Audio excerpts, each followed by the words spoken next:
Gipergidroz muolajasi, ko'p terlash, ko'p stress, hayajon, shunaqa vaqtlarda terlab ketyapsizmi? Qo'llaringiz, oyog'ingiz teglari, qo'ltig'ingiz terlayaptimi? Gipergidroz bilasizlarmi qanaqa protsedura? O'zimiz jaydarcha tilda aytganda terlashga qarshi muolaja degani.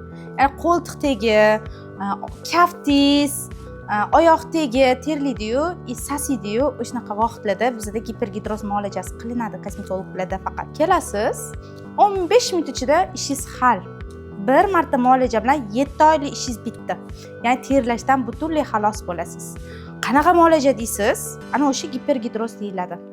Ukol orqali, inyeksiya orqali, yana ukol deyman, chunki hamma narsaga faqatgina davo shu bitta shpris. Hamma aytadi, "Voy, ukolni maqtab charchamadi bu qiz" deydi. Lekin ukol orqali biz muammoga yechim topamiz-ku. Qanaqa yo'l bilan uy sharoitida ketkizsam bo'ladi deydiganlarga sizga zo'r maslahat. Bozorlargami, magazingami kirasizda, magazindan chang soda olasiz. Chang soda bo'lardi-ku, uni soda deb yozib qo'ygancha.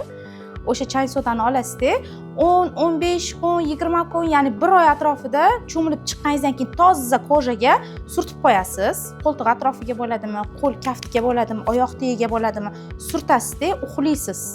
Ertalab turasiz, yuvishingiz shart emas, u quruq-ku, chang soda o'zi qurib tushib ketadi. Ana o'shanaqa qilib 1 oy ishlatsangiz, u ham terlashni zo'r oldini oladi. Bizni yoshlik vaqtlarimizda o'shanaqa qildirtirardi. Hozirgi vaqtda esa zamonaviy texnika deydi, texnologiya orqali mana shunaqa qilib kosmetologlarda 15 minut ichida, 10 kunlab, 1 oylab lecheniya emas, 15 minut ichida mana shu ukolni qilamiz, inyeksiyani bo'ldi. Terlashga yechim.